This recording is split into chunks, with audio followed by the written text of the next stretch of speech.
नमस्ते दोस्तों। Online study के लिए आज जो टॉपिक मैं आपके लिए लेकर आया हूं उसका नाम है चाल अर्थात speed. So dear friends and children, आप इस वीडियो को ध्यान से देखते रहें और इम्पोर्टेंट बातों को नोट करते रहें।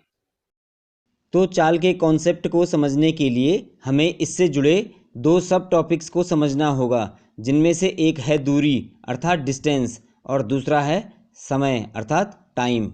तो आइए दूरी और समय को चाल के संदर्भ में एक छोटे से उदाहरण के माध्यम से समझते हैं। मान लीजिए आप अपने घर पर हैं और सुबह सुबह तैयार होकर आपको अपने स्कूल पहुंचना है। तो अब आप घर से सुबह ठीक 8 बजे चलना प्रारंभ करते हैं और ठीक 9 बजे आप अपने विद्यालय में पहुंच जाते हैं। तो बच्चों, इस दौरान जितना भी आप स्थलीय मार्ग अर्थात जमीन पर या सड़क पर या कहीं भी आप चलते हैं, तो उस संपूर्ण रास्ते की माप ही आपके द्वारा चलकर तय की गई दूरी कहलाती है। और उस दूरी को तय करने में जो 1 घंटा आपको लगा, वही आपका उस दूरी को तय करने में लगा समय कहलाएगा। तो इस प्रकार तय की गई कुल दूरी को उसे तय करने में लगे समय से भाग करने पर चाल की गणना की जाती है। तो इस प्रकार हम कह सकते हैं कि किसी निश्चित दूरी और उसे तय करने में लगे समय के अनुपात को ही चाल अर्थात स्पीड कहते हैं। इस तरह गणित में चाल, समय तथा दूरी से संबंधित सामान्य प्रश्नों को हल करने के लिए आप निम्न सूत्रों का प्रयोग करेंगे। यदि किसी प्रश्न में चाल ज्ञात करनी है तो आप प्रश्न में दी गई कुल दूरी को उसे तय करने में लगे कुल समय से भाग करेंगे। इसी प्रकार यदि प्रश्न में समय ज्ञात करना है तो प्रश्न में दी गई कुल दूरी को चाल से भाग कर देंगे। और यदि दूरी ज्ञात करनी है तो आप प्रश्न में दी गई चाल को उस दूरी को तय करने में लगे समय से गुणा करेंगे। एक और महत्वपूर्ण बात दोस्तों, किसी भी भौतिक राशि जैसे कि दूरी, क्षेत्रफल, आयतन, वजन आदि को रिप्रेजेंट अर्थात व्यक्त करने के लिए किसी न किसी एक निश्चित मात्रक की आवश्यकता पड़ती ही पड़ती है। इसलिए आप सभी को यह ध्यान देना होगा कि जब भी आप चाल, समय तथा दूरी संबंधी प्रश्नों को हल करें तो प्रश्न के अनुसार उनके मात्रक भी अवश्य लिखें। दोस्तों, वैसे पिछले सेशंस के टॉपिक 1 और टॉपिक 2 में हम दूरी और समय के इन सामान्य मात्रकों पर इकाई परिवर्तन के माध्यम से चर्चा कर चुके हैं।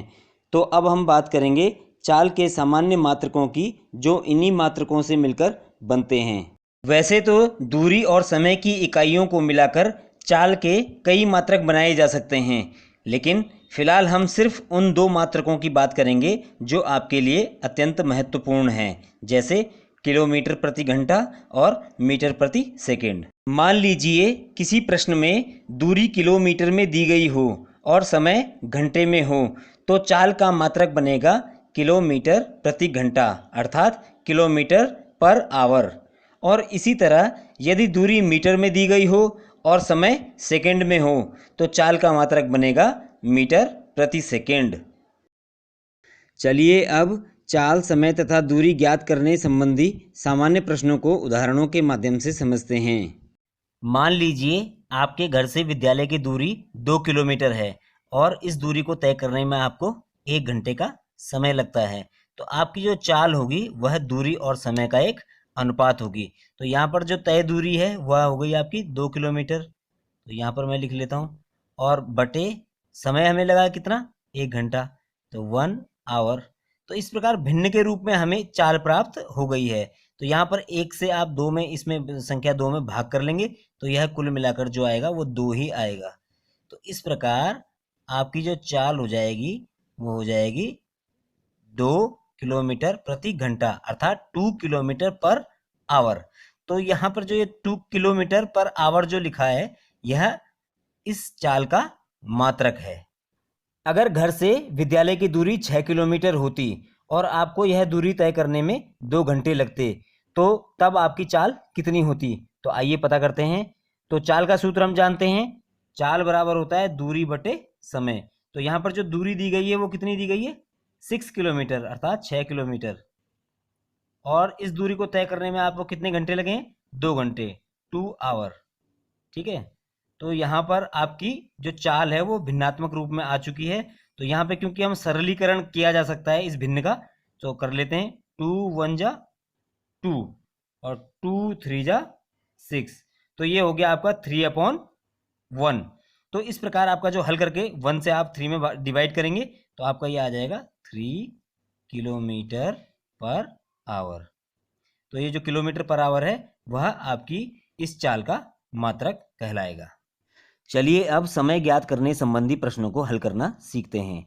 नई दिल्ली बस स्टेशन से ठीक सुबह 9 बजे एक बस ऋषिकेश बस स्टेशन के लिए निकलती है और बस को 240 अर्थात 240 किलोमीटर की दूरी तय करनी है और बस एक समान चाल 60 किलोमीटर प्रति घंटे की स्पीड से चल रही है।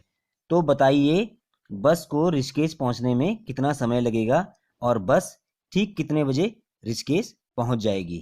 तो यहाँ पर दोनों बस स्टेशन के बीच की दूरी हमें 240 किलोमीटर दी गई है और जो बस की एक समान चाल है वह 60 किलोमीटर प्रति घंटा है। तो समय हमें यहाँ पर ज्ञात करना है। तो समय का सूत्र हम जानते हैं, समय बराबर होता है दूरी बटे चाल। तो यहाँ पर जो दूरी है वो हमें दी गई है 240 किलोमीटर और बस की जो एक समान चाल है वह दी गई है हमें 60 किलोमीटर प्रति घंटा। तो यहाँ पर क्या होगा, ये भिन्न के रूप में हमें समय ज्ञात हो गया है। तो यहाँ पे इस भिन्न का थोड़ा सा सरलीकरण कर लेंगे तो 0 से 0 कट जाता है, आप जानते हैं। और 6 का टेबल अगर हम 24 में पढ़ें तो ये आसानी से हो जाएगा। 6 1 जा 6 और 6 4 जा 24। तो यहाँ पर ये कैंसिलेशन पूरा हो गया है तो ये रह गया है 4/1। तो 1 से डिवाइड करेंगे 4 को तो ये 4 ही आएगा। तो इस प्रकार आपका जो समय है वह आ जाएगा 4 घंटे अर्थात 4 आवर। अर्थात बस को दिल्ली से ऋषिकेश पहुंचने में 4 घंटे लगते हैं। तो यहाँ पर हमें यह भी पता लगाना है कि बस नई दिल्ली से ऋषिकेश ठीक कितने बजे पहुंच जाती है। तो आप देख रहे होंगे कि बस जो है नई दिल्ली से ठीक सुबह 9 बजे चलना प्रारंभ करती है और हमने अभी समय निकाला है कि उसको ऋषिकेश पहुंचने में 4 घंटे का समय लगता है। तो अगर इन समय को अगर हम जोड़ लें 9 + 4 तो ये हो जाता है आपका 13 और 13 का अर्थ क्या होता है, ठीक 1 बजे। तो नई दिल्ली स्टेशन से ऋषिकेश पहुंचने में उसे 4 घंटे लगते हैं और वह बस ऋषिकेश ठीक 1 बजे पहुंच जाएगी। चलिए समय ज्ञात करने का एक और प्रश्न देखते हैं। मान लीजिए लखनऊ रेलवे स्टेशन से एक एक्सप्रेस ट्रेन एक समान चाल 120 किलोमीटर प्रति घंटे की रफ्तार से देहरादून रेलवे स्टेशन पहुंचने के लिए निकलती है और इस दौरान 600 किलोमीटर की दूरी तय करती है। तो आप बताइए उसे यह दूरी तय करने में कितना समय लगेगा। तो दोनों रेलवे स्टेशंस के बीच की दूरी 600 किलोमीटर हमें दी गई है और ट्रेन की जो एक समान चाल है वह 120 किलोमीटर प्रति घंटा है। तो समय हमें ज्ञात करना है। तो समय का सूत्र हम जानते हैं, समय बराबर होता है दूरी बटे चाल। तो दूरी जो है वो यहाँ पर कितनी है, 600 किलोमीटर और जो ट्रेन है उसकी स्पीड जो दी गई है वह है 120 किलोमीटर प्रति घंटा। तो यहाँ पर भिन्न के रूप में समय प्राप्त हो गया है तो इस भिन्न का भी हम सरलीकरण कर लेंगे। तो 0 से 0 कटेगा और अगर 12 का टेबल पढ़ेंगे 60 में तो ये भी कंप्लीटली कट जाएगा। 12 1 जा 12 एंड 12 5 जा 60। तो ये केवल भिन्न कितनी रह गई, 5/1। तो इसे अगर आप हल कर लेंगे तो ये रह जाएगा 5 आवर। तो अर्थात रेलवे स्टेशन लखनऊ से देहरादून पहुंचने में उस ट्रेन को 5 घंटे लगेंगे। चलिए दोस्तों अब दूरी अर्थात डिस्टेंस ज्ञात करने संबंधी सामान्य प्रश्नों को समझते हैं। मान लीजिए एक कार 70 किलोमीटर प्रति घंटे की चाल से स्टेशन 1 से स्टेशन 2 तक की यात्रा 7 घंटे में पूरा करती है। तो बताइए दोनों स्टेशनों के बीच की दूरी कितनी है। तो यहाँ पर कार की चाल जो कि हमें दी गई है 70 किलोमीटर प्रति घंटा और जो समय दिया गया है वह है 7 घंटे। तो दूरी हमें ज्ञात करनी है और दूरी का सूत्र हम जानते हैं, दूरी बराबर होता है चाल गुणा समय। तो यहाँ पर जो हमारी चाल है वो हो गई 70 किलोमीटर प्रति घंटा और जो समय हो गया है समय से गुणा कर लेंगे। समय है हमारा 7 घंटे। तो ये संख्याएं आपस में गुणा हो जाएंगी और जिससे हमें प्राप्त हो जाएगा कि इन दोनों स्टेशनों के बीच की दूरी कितनी थी। तो अगर आप इनको गुणा कर लेंगे तो ये आ जाएगा 7 7 जा 49। तो ये 49 हो जाएगा और शून्य का शून्य। तो इस तरह हमें ज्ञात हुआ है दोनों स्टेशनों के बीच की दूरी 490 किलोमीटर है। चलिए दूरी ज्ञात करने संबंधी एक और उदाहरण देखते हैं। एक साइकिल सवार 15 किलोमीटर प्रति घंटे की चाल से 3 घंटे लगातार साइकिल चलाते हुए अपने शहर से दूसरे शहर पहुंच जाता है। तो बताइए दोनों शहरों के बीच की दूरी कितनी है।